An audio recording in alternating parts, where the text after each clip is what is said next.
Hello दोस्तों, welcome back to new video. Top real cinema में एक बार फिर से आप सभी का स्वागत है। दोस्तों, एक बार फिर से हम क्राइम सस्पेंस थ्रिलर की एक बेस्ट मूवी को निकाल कर ले आए हैं जिसका नाम है HIT द फर्स्ट केस। दोस्तों, दूसरे पार्ट को आप लोगों ने बहुत ज़्यादा पसंद किया था, इसलिए इस मूवी की एक्सप्लेनेशन हम आपको फिर से हाजिर कर रहे हैं। तो चलिए कहानी की शुरुआत करते हैं।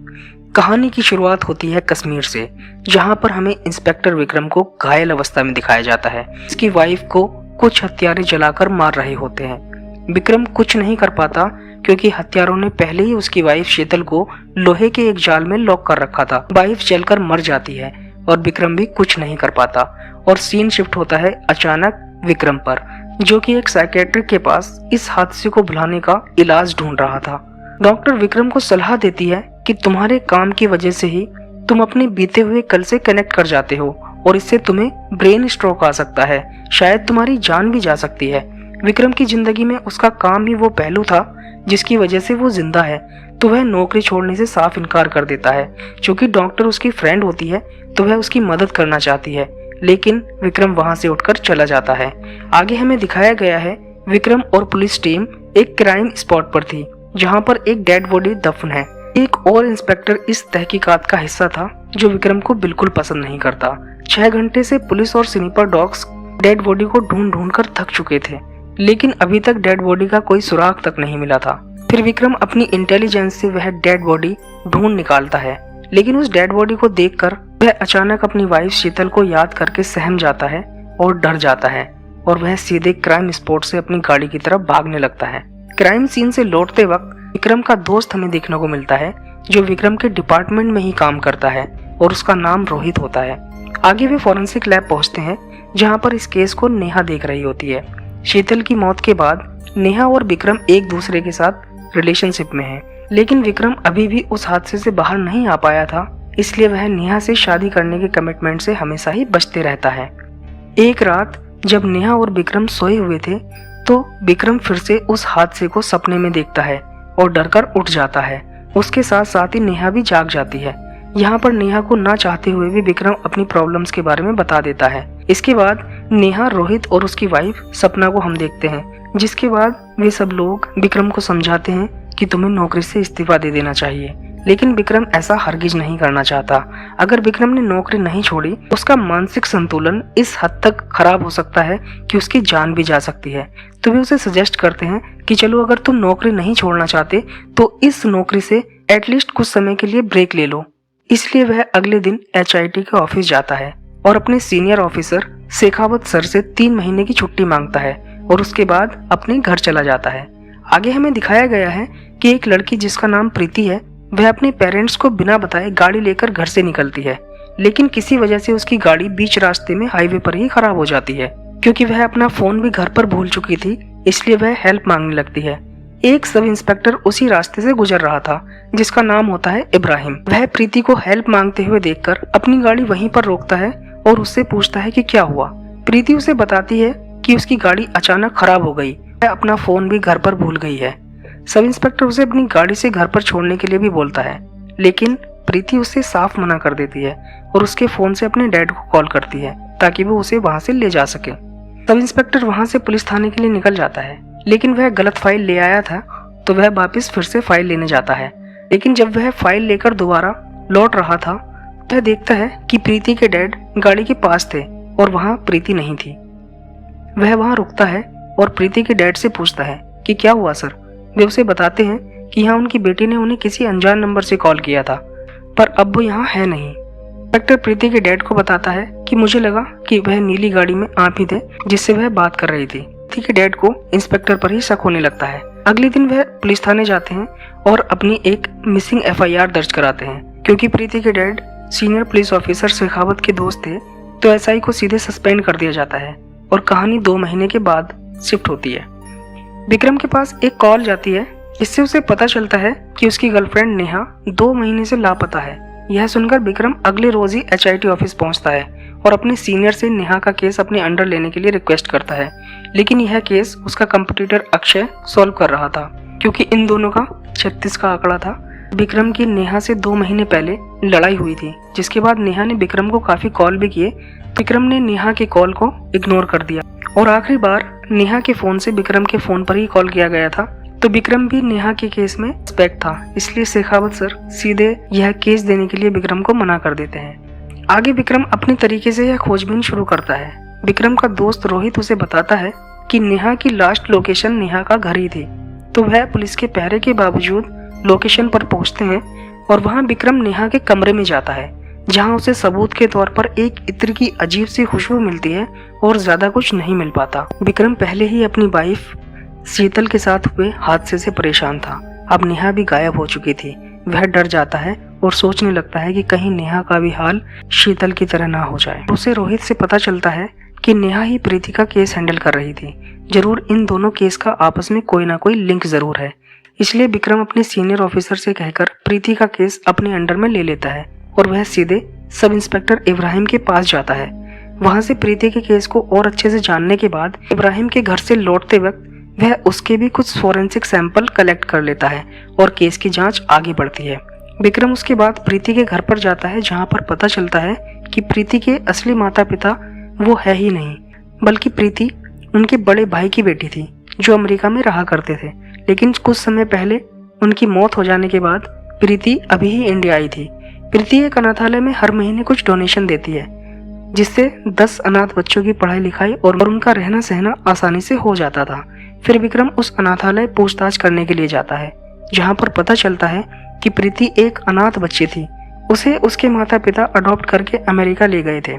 अनाथालय की केयर टेकर सरस्वती से विक्रम को पता चलता है कि प्रीति की पड़ोसी शालिनी उसकी बहुत अच्छी दोस्त थी। फिर विक्रम शालिनी के घर पर जाता है और पूछताछ आगे बढ़ती है। दोस्तों, यहाँ हमें पता चलता है कि प्रीति के 18 साल पूरा होने के बाद उसके पेरेंट्स की सारी संपत्ति प्रीति के नाम पर आ गई थी।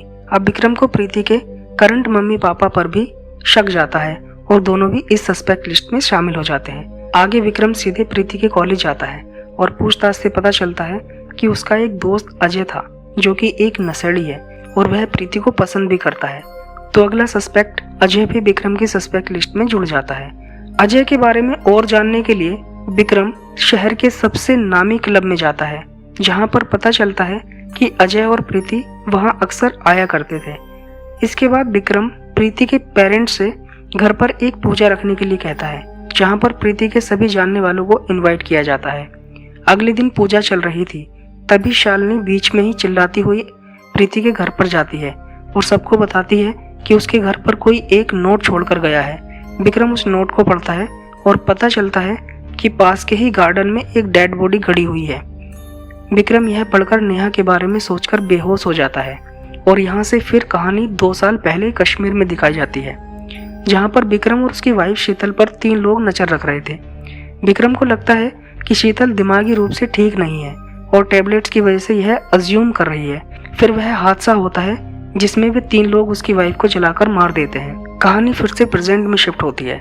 विक्रम शालिनी के घर पर मिले नोट के बारे में जानने के लिए शालिनी के घर पर जाता है। शालिनी के घर पर लगी एक स्केच की फोटो से वह नोट कुछ मैच हो जाता है, जिससे विक्रम शालिनी के घर पर फिर से छानबीन शुरू कर देता है। जब विक्रम शालिनी के घर से निकल रहा होता है, एक कवर्ड कार पर विक्रम की नजर पड़ती है, जो आज ही सर्विसिंग से घर पर आई थी। गाड़ी का जब कवर हटाया गया तो यह एक नीली कार ही थी, क्योंकि प्रीति के गायब होने के टाइम पर भी एसआई इब्राहिम ने एक नीली गाड़ी वहां देखी थी। जब गाड़ी की डिग्गी खोली जाती है तो उसी तरह के तमाम नोट उसमें मिलते हैं। शालिनी को अरेस्ट कर लिया जाता है। शालिनी से काफी पूछताछ की जाती है। वह बोलती है कि उसने प्रीति को नहीं मारा, उसने अटेंशन पाने के लिए वह नोट लिखा था। फिर पोलोग्राफी और नार्को टेस्ट भी कराए जाते हैं, जिससे भी यह साफ नहीं हो पाता कि शालिनी ही प्रीति की कातिल है। कहानी आगे बढ़ती है और एचआईटी टीम को पता चलता है कि नोट में जिस गार्डन के बारे में लिखा था उसमें एक डेड बॉडी मिली है। विक्रम वहां पहुंचता है और सड़ी हुई लाश को देखकर उल्टी करने लगता है। फोरेंसिक लैब से पता चलता है कि यह डेड बॉडी प्रीति की ही है और उस पर अलग अलग लोगों के 4 डीएनए सैंपल मिलते हैं और एक अनआइडेंटिफाइड डीएनए भी मिला है। यह डीएनए सैंपल प्रीति के पिता मोहन और प्रीति के दोस्त अजय और अनाथालय की केयर टेकर सरस्वती से मैच होते हैं। विक्रम को लगता है कि सभी ने मिलकर प्रीति की हत्या की है और उन सभी को गिरफ्तार करके उनसे पूछताछ की जाती है, लेकिन ज्यादा कुछ पता नहीं लग पाता। सरस्वती से पूछताछ के दौरान वह बताती है कि प्रीति के साथ साथ एक लड़की और अनाथालय में अडॉप्ट होने के लिए सेलेक्ट हुई थी और वह प्रीति से कई दिनों तक गुस्सा भी थी। वह लड़की कोई और नहीं बल्कि रोहित की वाइफ सपना थी। विक्रम रोहित से सपना की पूछताछ के लिए बुलाने को कहता है, पर इससे भी कुछ साबित नहीं हो पाता और वो अनआइडेंटिफाइड डीएनए सपना से भी मैच नहीं होता। अगले सीन में हमें दिखाया गया है कि एक लड़की पुलिस स्टेशन में एक कंप्लेंट दर्ज कराने आई थी। वह विक्रम को बताती है एक व्हाइट कलर की एम्बेसडर कार ने उसका पीछा किया। उसमें बैठा एक आदमी जो शायद उसे किडनैप करना चाहता था। दोस्तों, ये जगह वही थी जहां पर प्रीति किडनैप हुई थी। तो विक्रम उस लड़की से किडनैपर का स्केच बनवाने के लिए बोलता है। जब स्केच बनकर तैयार हो जाता है, यह स्केच किडनैपर के फेस से बिल्कुल अलग था। अब विक्रम उस जगह के टोल पर सीसीटीवी से आने जाने वाली गाड़ियों को चेक करता है, लेकिन इन आउट टोल्स पर कोई भी एम्बेसडर कार कैमरे में आती जाती नहीं दिखती। लेकिन विक्रम को एक ट्रक दिखाई देता है जो प्रीति के केस के कैमरा रिकॉर्डिंग के समय भी सेम था। दोनों ही केस में एक ही ट्रक का होना और सेम ड्राइवर का होना भी कुछ शक पैदा करता है। अब विक्रम को लगता है कि अगला सस्पेक्ट वह ड्राइवर ही था, पर उसकी पिक्चर क्लियर ना होने की वजह से विक्रम को कुछ हाथ नहीं लगता। वह सभी सस्पेक्ट से उस फोटो को दिखाकर पहचान करवाता है कि किसी को फोटो समझ में आ जाए, लेकिन ब्लर फोटो होने की वजह से कोई भी ड्राइवर को पहचान नहीं पाता। बाहर बारिश तेज हो रही थी। विक्रम लगातार उस ट्रक ड्राइवर की फोटो पहचानने का ट्राई कर रहा था। जब उसने अपनी 80% आंखें बंद करके उस फोटो को देखा तो ब्लर फोटो से उसे एक चेहरा याद आया, जो कि इब्राहिम के घर के पास पर एक गैराज के मैकेनिक का था। विक्रम ने अपनी गाड़ी निकाली और सीधे एसआई इब्राहिम के घर पर पहुंचा और उसे साथ लेकर वह गैराज पर गया जहां पर मैकेनिक नहीं था। फिर उन्होंने उसके घर का पता मालूम किया जो कि जंगल में था। जब विक्रम और इब्राहिम उसके घर पर पहुंचे तो उन्होंने देखा कि वहां पर एक व्हाइट कलर की एम्बेसडर कार और वह नीली गाड़ी भी खड़ी थी। इब्राहिम उस गाड़ी को देखकर पहचान जाता है। विक्रम घर के अंदर जाता है। वहां नेहा और प्रीति के साथ साथ कुछ लड़कियों की और फोटो थी। तो विक्रम ने जो स्मेल नेहा के कमरे में महसूस की थी, विक्रम सेम स्मेल यहाँ भी महसूस करता है। तभी मैकेनिक जंगल में से उन पर फायर करता है। इब्राहिम और विक्रम मैकेनिक का जंगल में पीछा करते हैं, लेकिन मैकेनिक इब्राहिम को गोली मार देता है और विक्रम के सर पर भी बंदूक तान देता है। मैकेनिक जैसे ही इंस्पेक्टर विक्रम को मारने वाला होता है, तभी वहां पर इंस्पेक्टर अक्षय पहुंच जाता है और मैकेनिक को गोली मारकर जख्मी कर देता है। मैकेनिक बताता है कि उसने यह सब पैसे के लिए किया और उसके पीछे कोई और है। विक्रम और अक्षय मैकेनिक की मदद से एक घर पर पहुंचते हैं। विक्रम घर के अंदर जाता है तो वहां वो देखता है कि उसका दोस्त रोहित घर के अंदर है। विक्रम रोहित से पूछता है कि यह सब तुमने किया। रोहित विक्रम को शूट करने वाला होता है, लेकिन उससे पहले ही विक्रम रोहित को शूट कर देता है। अक्षय ऊपर के कमरे में देखता है कि नेहा वहां पर कैद है। वह उसे छुड़ा लाता है। आगे हमें दिखाया गया है कि रोहित के दाह संस्कार के समय पर विक्रम सपना से कहता है कि तुम्हें लगता था कि मुझे कुछ मालूम नहीं चलेगा, यह सब तुमने क्यों किया सपना, और सपना को अरेस्ट कर लिया जाता है। इस स्टेशन में जब सपना से पूछताछ की जाती है तो वह अपना स्टेटमेंट देती है कि वह प्रीति के लिए अनाथालय में दोस्ती वाली फीलिंग से अलग महसूस करती थी। तब ये दोनों 14 साल के थे। उसके बाद प्रीति अडॉप्ट होकर अमेरिका चली गई और वह प्रीति को बहुत मिस करती थी क्योंकि वह उससे प्यार करने लगी थी। उसके बाद रोहित उसकी लाइफ में आया, लेकिन उनका संबंध भी हस्बैंड वाइफ वाला सिर्फ दिखावे के लिए ही था। रोहित ने बहुत कोशिश की, लेकिन सपना ने उसे कभी एक्सेप्ट नहीं किया। एक दिन उसने प्रीति को क्लब में देखा, जहां उसे पता लगा कि यह वही प्रीति है जिसे वह अनाथालय में प्यार किया करती थी। उसने प्रीति को अपनी फीलिंग्स के बारे में बताया, लेकिन प्रीति ने उसे साफ मना कर दिया कि वह स्ट्रेट है और वह सपना से प्यार नहीं करती। जब प्रीति सपना के कई बार कहने पर भी नहीं मानी तो उसने उस मैकेनिक को पैसे देकर उसे अगवा कर लिया। प्रीति जब होश में आई तो उसने देखा वह सपना के कमरे में है और वहां जोर जबरदस्ती में सपना ने प्रीति को धक्का दिया, जिससे वह कांच पर गिरकर मर गई। जब रोहित घर लौटा तो उसने यह सब देखा। वह सपना को प्यार करता था, इसलिए उसने प्रीति की डेड बॉडी को गार्डन में गाड़ दिया और डीएनए सैंपल्स प्रीति की डेड बॉडी पर मिक्स कर दिए। जब यह केस नेहा को मिला तो उन्होंने मैकेनिक से कहकर नेहा को भी अपने घर पर कैद कर लिया। रोहित और सपना यह सब उलझाकर साउथ अफ्रीका शिफ्ट हो जाना चाहते थे, लेकिन पासपोर्ट और सब फॉर्मेलिटी के चलते वो लेट हो गए और विक्रम को क्लू मिल गया। इसके बाद इब्राहिम का जनाजा उठा और दूसरी तरफ प्रीति का अंतिम संस्कार किया गया। लास्ट में रोहित के घर से एक डायरी मिलती है जिसमें लिखा था, विक्रम मुझे पता है एक दिन तुम मुझे पकड़ लोगे, पर मैं तुम पर गोली नहीं चलाऊंगा क्योंकि मेरी बंदूक में गोलियां नहीं होंगी।